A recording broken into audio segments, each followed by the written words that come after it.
the goal is to strike a chord of something from a long time ago, or something that maybe you forgot. Right, right.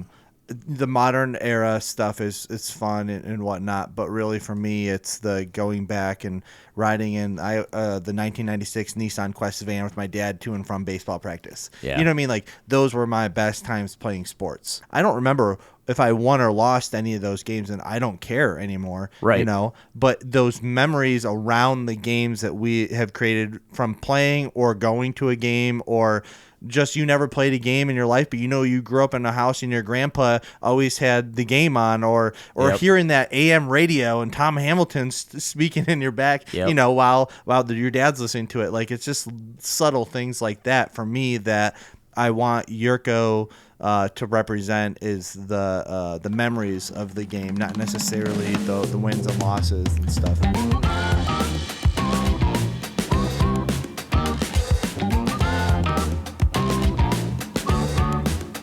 Everyone, thanks for joining us on The Flea with Kirk and Seth. This is Seth here, and we got Brad Yurkovich on the show with us today. And we're super excited to have some conversation with him and just kind of learn a little bit about who he is and his connections that he has with Hartville Marketplace, and maybe even give him a couple quizzes, I guess. But Kirk, I don't know, how did you meet Brad Yurkovich originally? That's funny. My first memory of Brad, I was at a show at a mall with Cliff Varian. I don't know what the show was for, but I had this concept of leather baseball phone cases, not wallets or nothing like that. And then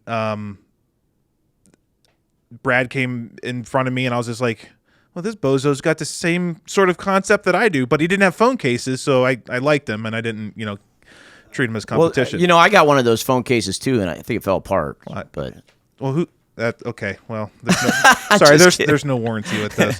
But no, honestly, I think it was at like a trade show. That's when I first met Brad and his wife Dana, and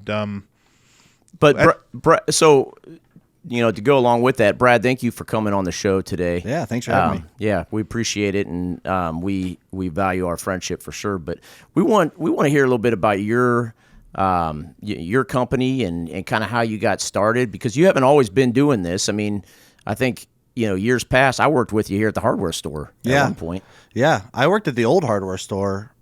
How long have you guys been in the new store now? Oh, man. 10 years? What year was that? Well, let me ask our producer. 2012. Thank you. Yeah. 2012. I started at the old hardware store, and I think I was 21 with producer extraordinaire sitting over here, Titus Kurtz. We were cashiers. Oh, actually, you guys started believe the it or same not. year. Yeah. Oh, that's same fun. time. We were both cashiers, and I've always loved the hardware store. Just the family and everybody involved. I mean, honestly, I can't say more nice things than I have. Yeah, everything about you guys have always been just top notch. Like, from the beginning, from working here, from just being friends, and then transitioning into business stuff, and then buying stuff and all that stuff. It's just been an amazing experience. But what was your question again? Well, it kind of brought me back a little bit too. Remember our man movie night that we used to have? Yeah. I think we had a little falling out at that on one of those. I think. Gosh. I think. Yeah, because I Dana, wanted to invite my. You wanted to invite your wife to the man movie night, and that didn't go over too well. Thanks. Thanks for bringing that up, Seth. Sorry, I brought that up right off the bat. Oh. But, if you guys have any other questions about that, just see Brad Yurkovich. I don't normally feel heat or like turn red, and It's a nice shade of red. I feel it right now. right off the bat. I love it. Oh, well, no. geez. I just kind of want to take know. back all the nice things I said about you. Well, that's all right. I guess I give that to you then. But no, I just want to know a little bit about your business, because now what came first? Did Yurko come first, or was the lemonade that come first? The main squeeze. So how it started was, I always wanted to start my own business. I was always been a huge fan of being in business, and then I would have a million ideas, and my wife is like, those are cool ideas, but they're a lot of money. We can't do it. So we started a lemonade stand. For me, it was just to get my feet wet. there was a Harley Davidson down in Dover. My wife was friends with the marketing person, and we're like, hey, can we try this out? And they're like, sure. And we did it, and it was pros and cons, but it was fun enough to make us try to go for a second one or whatnot, or trying to figure it out. But Memorial Day was coming around, and we had a bunch of extra lemons left over. So we reached out to your dad, Marion, and we're just like, hey, we got a ton of leftover lemons because we overbought. Can we set up our stand there? And he was just awesome from the beginning, and we did. Now, I had a regular full-time job elsewhere at that time. So I sent my wife, my brother-in-law, who was, I think, I'm not exaggerating, I think he was maybe 13 at the time. I was going to say, he had been pretty young then. Yeah, and I wasn't even at the marketplace at that time. Yeah, and their cousin, who was also 12, 13, and they ran the lemonade stand. I'm getting calls at work saying, "Oh my gosh, this crowd is crazy! Send over." I think Titus may have went over there. Derek Yoder. We're calling all these people. Hey, anybody can come and help. We're just completely swamped. And it started there doing lemonade, and we did it from Memorial Day and Labor Day weekend. I think it's going on 12 years now. Yeah, it's been a while. It's been a long time. But I will say, and I told Kirk this last week, I've never taken it for granted. Every year when I've come in and talked to your dad at first, and I would always be so intimidated by him and so scared to be like, can I please come back to do lemonade? It's just all awesome. It's always been just great being out there. And I will say this, it gave us confidence because then we ended up growing the business to stuff. And what that opportunity gave me was the confidence that, first of all, people liked our stuff, and that I think we had the ability to grow this thing because of the amounts of crowds that were out there, the people that were really big fans of what we did out there. And it actually gave me the confidence to grow the company to doing, at the height, 3 minor league baseball stadiums. We did the Canton Charge all winter long. I mean, we were doing over 400 events in a calendar year. That's crazy. Yeah, because, that's including doing 3 baseball games in a day and stuff like that between Akron, Ohio, Jacksonville, Florida, and Lake County Captains up in East Lake, Ohio. So, I know that sounds maybe weird for you to hear that, but, honestly, that gave us that confidence. Memorial Day and Labor Day, especially Memorial Day, that was just if we can handle this, we can handle anything. Was that the first place you ever did it? Or did you do some smaller events and stuff before that?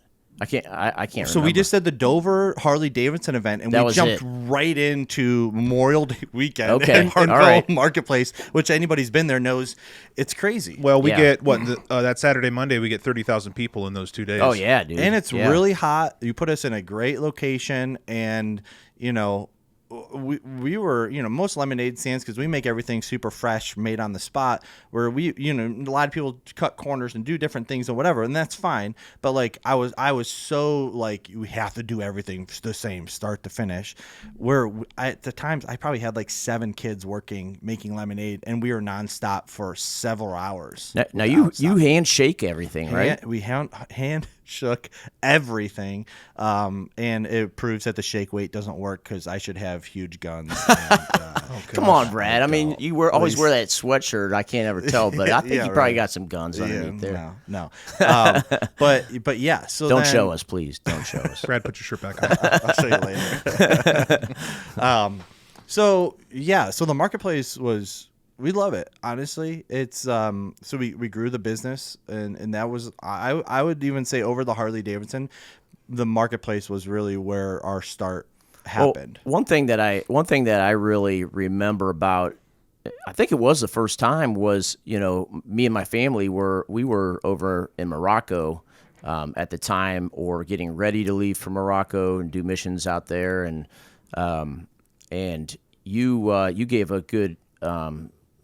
I can't remember how much it was, but it was a great donation that really went a long way. And I didn't know if I could actually see, because at the time I think it was just they whatever. It was just wasn't sure about how things were going because you guys were going out there. But yeah, we ended up, that was kind of our thing to okay, Marion can't say no to this, right? Well, so we sold our lemonades for $4, and we said, hey, every lemonade we'll sell, we'll give $1 to Seth and Lindsay. And that was a thing, and that was just a great way for us to get rid of our lemons, and then it was a great way to help out a friend. Right. And so that was that was. Well, a big I'll part never of that. forget that, and I know that you guys, have always been so giving in what you guys do. So I think, that goes a long way, and it's a lot like our family business is we want to give back, because community people have given so much to us, we want to give back, and I felt like that was just such a good, connection. There, and just felt like it was a perfect fit for the Hartville marketplace. So, from that, then, I mean, you got into, the baseball stadiums, the minor league baseball stadiums. What made you get into the other business that you're in? And tell us a little bit about that. Yeah, so Lemonade, I had a whole plan. I had a whole calendar in my office. I wanted to be in 21 stadiums in 12 states. Like, realistically, that probably could have happened. But then a couple years before that, we were like, well, we wanted to start a family, and I realized there's just a lot of travel, a lot of time, all that different kind of stuff. And then in that meantime, I started this side thing, not even a side thing, just I made one for myself. I went to Play It Again Sports and bought before I went to the flea market. I'm sorry, but I went to Play It Again Sports, and I bought a Nolan Ryan baseball glove and tore it apart and made it into a wallet. And I will say, actually, back to the first time you remember us meeting, I was so nervous because people told me about you. And I was so finally coming face to face with the guy that I'm like, hopefully, please don't think I'm not taking your talking idea. about Kirk Greaves. Kirk, yeah, I did, and I know he did phone last cases, names, but that's okay. And then I started. What I say? No, Did I say said it wrong? Greaves. You said my name. I just didn't know why we're dropping my last name. That's okay. That's all And right. phone number and social security Get outta here. number. So you were intimidated just that I was thinking that I thought you were. Well, someone told me because I would show friends, they're like, oh my gosh, there's this other guy who does this too. And I'm like, really? I don't know. Like, I just didn't know this. And then the more I was doing it, the more I was showing people, they're like, you got to talk to this guy. Then I come face to face with the guy, and I literally felt like, and you're like 3 inches taller than me. And I was just like, I'm sorry, I didn't take your idea. I had no flipping idea. ideas ever again, and we won't have any problems. No, Kirk's it wasn't like Kirk's like a big teddy bear. I am, and no, I never took it like that. I was glad that you had the time and the resources to take it to that level where I wish I could have taken my concept to, but then you took it from ground level. You did a whole, you're how many different product lines do you think you have now? Too many at times, but yeah. So it started with a baseball glove wallet, right? Originally, and that's kind of how people got to know us. But the cool part about the marketplace for us is flea market for us was a great way to start when you didn't want to invest a ton of money in gloves because we didn't know what we had here. So I would go to the flea market, buy $5 gloves from there and tear them apart. And then the more we got into it, I would buy nicer and nicer gloves. I wouldn't buy $5 gloves anymore. I would be very more specific. But still, the marketplace was huge for that. Every Saturday morning during the summertime, I'd bring my son, our dog, my wife, and we would bring a cart and give my son a couple bucks. And, hey, you can pick out something while Daddy and Mommy are actually working. He doesn't know that. He's just having fun and getting lemonade from whoever, or ice cream or whatnot. But that actually played a big part of it to now where – 100% of the company was baseball glove wallets. Now we've transitioned in the last year or two where we do probably 15-20% of our business is actually baseball glove wallets, which is really cool. So we're doing a ton more. So yeah, we have too many offerings, but our offerings all fall within baseball and football offerings. So what just curious, apart from just going online and buying a glove or, going to a store that has some old gloves, what's the best one that you found? I mean, was there a signed one that you were like, oh man, I can't believe I found this glove? Nothing like that. I don't work within finding actual signatures. I'm not that type of collector. My thing is more of that Sandlot style, the playing catch with your dad or your grandpa or whatever, that type of nostalgia or that type of collectible things. But the most important, and I've said this before, but the most important gloves I've ever worked with are when they're personal gloves. Sure. I am terrified when people send me their gloves and hand me I mean, literally for Christmas, this guy came into my workshop. He knew a newspaper article, and the Cleveland Plain Dealer did an article about me, and he reached out to me, and he's like, I want to come and meet you face to face. So sure. So he comes in, and he's in my shop, and he's probably my dad's age, mid 60s. His son, just this past June, he took his own life, and it's so raw. And he read this article, and he had his son's glove with me, and his son was in his 40s, and just all this stuff. And he and I both broke down essentially in my shop. Like, I don't care about the signatures, mean nothing to me. Like, it's more about what those signatures on those gloves that maybe Rawlings or Wilson's put into that. Like, that's those throwback memories of when you were a kid and stuff like that. The actual signatures of actually going out and getting someone's signature, I could care less about. Well, you can buy that online if you want it. Yeah. But we're standing there. So like that type of stuff, where I'm tearing apart this guy's glove, and then he comes and picks it up, and then we're crying again, and I'm like, can I give you a hug? And we're hugging in the middle of my shop. Brothers don't shake hands. Because Brothers got a hug. But, when it's raw like that 6 months ago, where his son was there and now he's not, it's tough. That's the really hard part. And you made him something that he can now carry with him every day. And everybody in their family can now carry. So like, I made And 2 brings wallets back out good of it. memories. But key fobs and stuff like that, because the stuff that I've made has been stuff you use on a regular basis. You use your keys, you use your wallets. Right. Maybe now we started doing coasters and stuff like that, or like you use on your desk. Like, so all of our stuff is essentially very practical daily use stuff. Yeah. So if someone did do that, it's a constant reminder of that individual. And then you have, 2 of your big accounts, Pro Football Hall of Fame and the Baseball Hall of Fame in Cooperstown. I mean, tell us about those. Yeah, so we started working. I approached the Football Hall of Fame right before COVID. I hate to say that word, but right before that, because everybody talks about it too much. BC, before COVID. Yeah. Sorry. That's funny. Sorry, that was kind of funny. I haven't heard that. So I met with them, and when I approached the Hall of Fame, I only had baseball glove wallets, and they were still like kind of on board with what I was saying. Obviously not in baseball glove form, but in footballs. And then everything shut down, and then we reapproached them. And between that, with COVID, I had an opportunity to kind of readjust the business and to try to evolve it a little bit more, realizing that we can't be just baseball gloves. So bought a laser and did some stuff.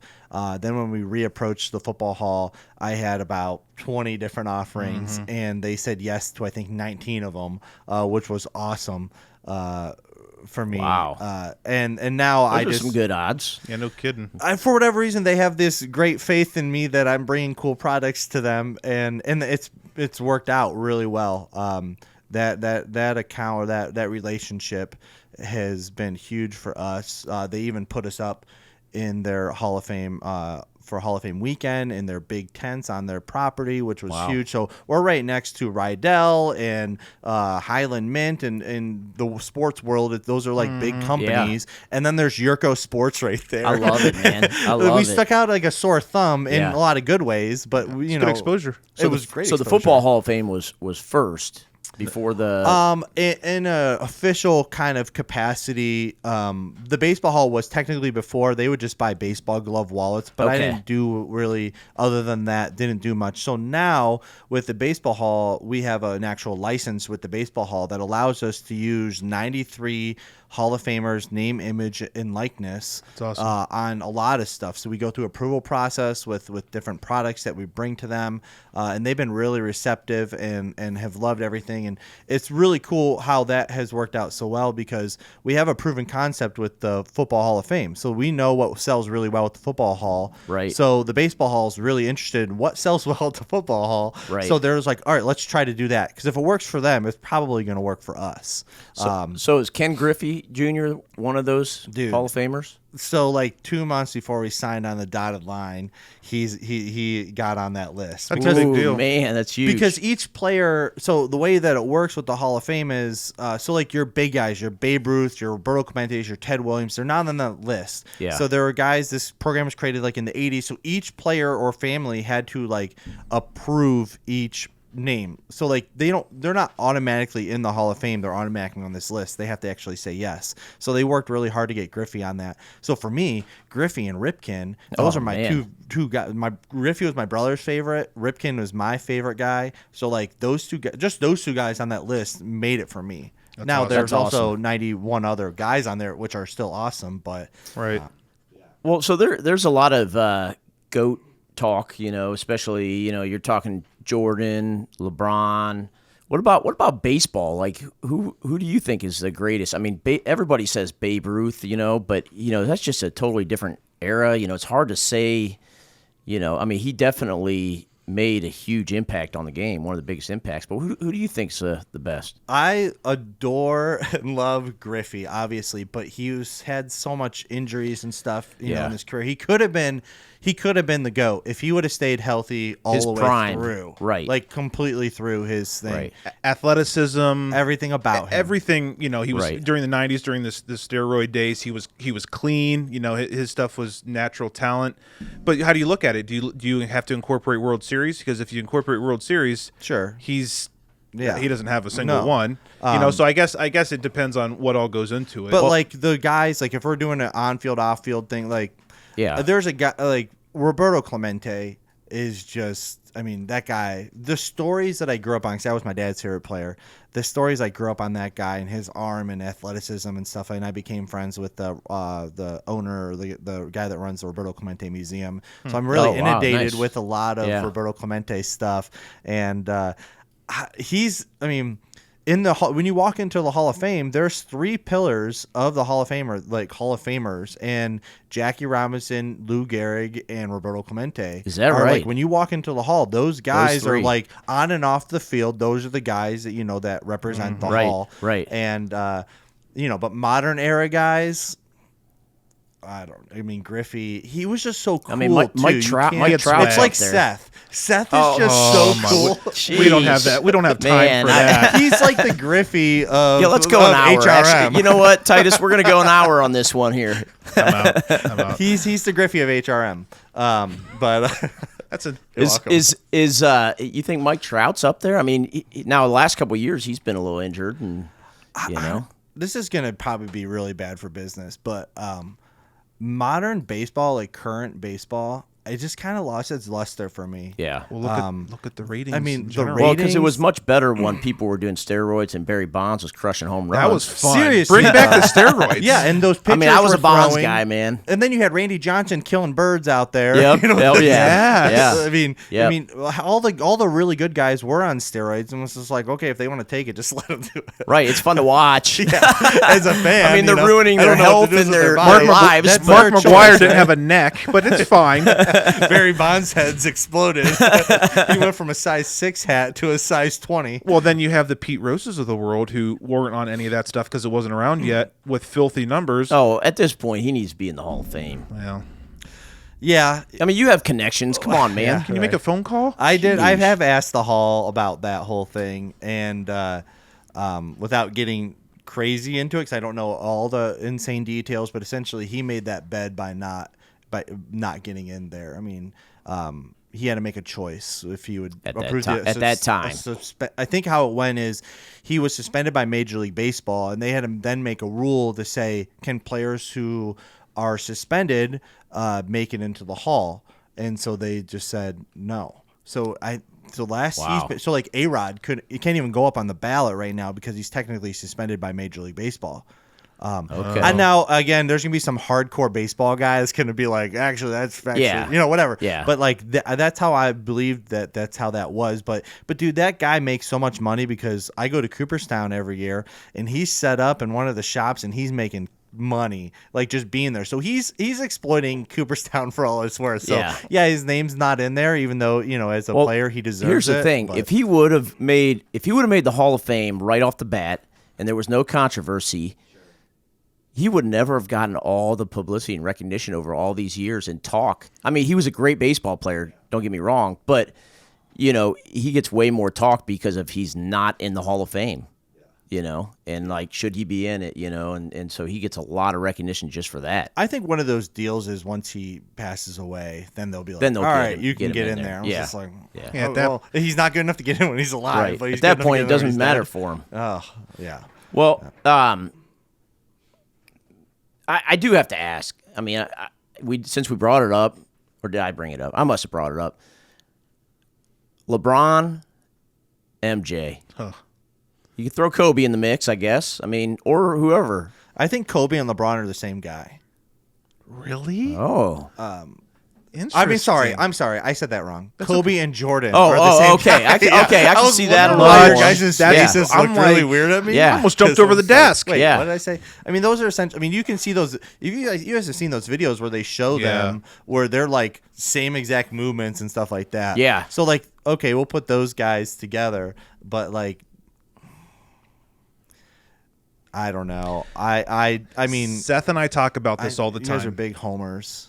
No, probably. well, so no here. So if LeBron, Jordan is the GOAT. listen, if in their prime, if Jordan would play LeBron one on one, if we're talking pure athleticism, LeBron would destroy him. LeBron would probably win. Not necessarily shooting, not necessarily like threes or anything like that, but pure athleticism. LeBron has the upper hand. He's just a freak of nature, right? But if you talk about championships, who took the NBA from A to Z, Jordan's. It's not even close. You have to put the competitiveness in too. I mean, LeBron's competitiveness does not even match Jordan's competitiveness. Hey, he got poked in the eye really hard that game. Okay. I mean, dude. I mean, how many times does it look like he just got like sniped by somebody and he just like falls? I mean, dude, you're 6'9" and 280 whatever he is. You don't just fall down like that. But don't you think it's hard? I think it's hard to debate an active player versus a guy that played 20 years ago. Like, wait 20 years and see how that plays out. Like, we still talk yeah. about Babe Ruth, and he played in the in the 20s. Don't they say if Jordan played in the league nowadays, he'd average like 50 a game just Well, because no one there can are touch him? people. That's an argument because of, you can't hardly touch a player now. They'll shoot a shot and throw their arms But up, would and he they're have been up a the line. different player growing up in this generation, though? So you're saying the Jordan from then playing now, he grew up in the bad boy or whatever they call it. Would he have been softer because the league's softer now? Yeah, that's a hard question. Maybe. It really is. But you can't take away his competitive nature. They're both very good, right? Yeah. But I will say MJ to me, I think just has changed the game and dominated the game more than anybody else. And he, even today, you mention his name, everybody knows who he is, and everybody, his brand is just ridiculous. Okay, who's bigger now? LeBron's brand will never be MJ's brand. Sure. Yeah. Well, LeBron. Yeah, he doesn't have his own jump man, all that stuff. But Brady or LeBron or Jordan in their respective sports. So okay, I love this conversation. Here we go.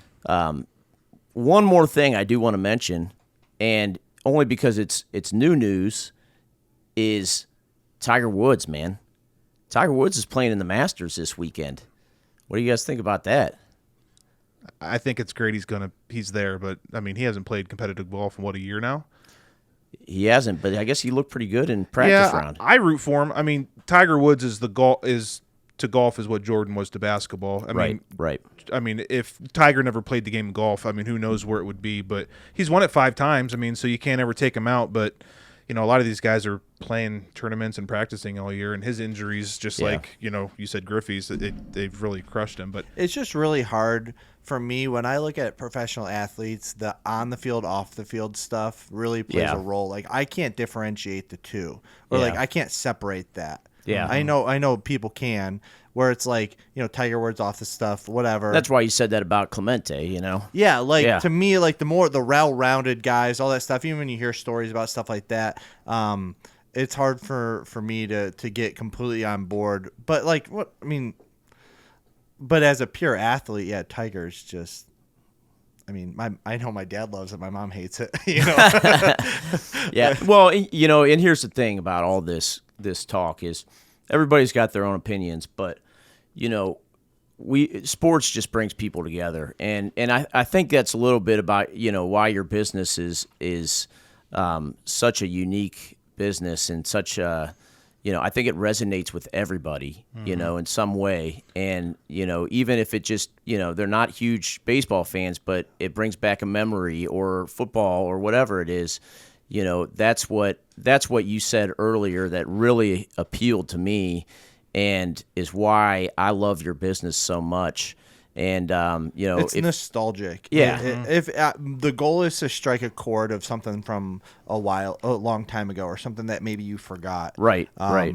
The modern era stuff is fun and whatnot, but really for me, it's the going back and riding in the 1996 Nissan Quest van with my dad to and from baseball practice. Yeah. You know what I mean? Like, those were my best times playing sports. Right. Was that, or PCYB basketball and like stuff like that like just silly stuff, but like just fun stuff that like I don't remember if I won or lost any of those games, and I don't care anymore. Right.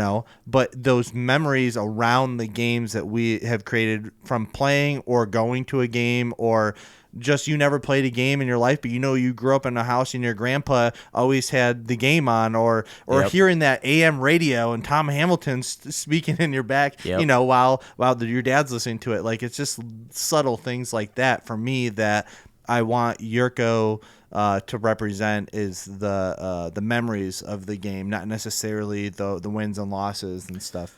So I'm gonna go home and watch Sandlot. But Yes.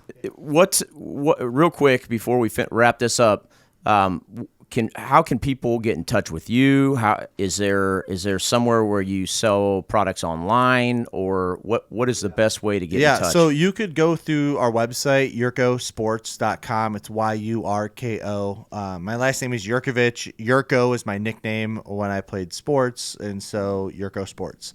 But Yurko Sports, or you can follow us at Yurko Sports on Instagram and Facebook. And if you want to reach out, people DM us all the time about doing custom stuff and whatnot. The football stuff you can only get, as of right now, like player football centered stuff, only through the Pro Football Hall of Fame. But the Baseball Hall of Fame, we actually haven't launched it completely yet right now. But that will be coming to our website, where you can buy that stuff directly through our own website. But if you wanted anything through the Hall of Fame, we have a link on it through our website, but you have to buy it through them because it's a different type of awesome. And you guys don't mind doing custom stuff, right? No, I love it. I love it. I took a football from 2 years ago, the Tom Brady Super Bowl, a referee locally here for the NFL. He gave me a game-used football, and he's like, "Brad, tear this apart." I'm like, "Are you sure? Are you sure about that? I don't know what this is valued." Wow, that's awesome. But we tore it apart, and it was the first Super Bowl his kids have ever went to. So, like, yeah, custom stuff is big for us. Tearing apart old baseball gloves, old footballs, and is a big part of our business when it comes to custom. All right. Well, great. Well, thanks for coming on the show. Yeah, thanks for having me. If you guys come out to the Hartville Flea Market sometime, you might see him out there too. So if you want to Come on the holiday him out, weekend and get come some on out. lemonade. Get lemonade, or you Yes. see a golden retriever walking around with a little blonde boy. You're like, "Oh, Yep. that's the baseball glove guy." That's gotta be him. That has to be him. Thank you, Brad. We appreciate you, you coming guys. on the show, and thanks for thanks, listening Brad. in, guys.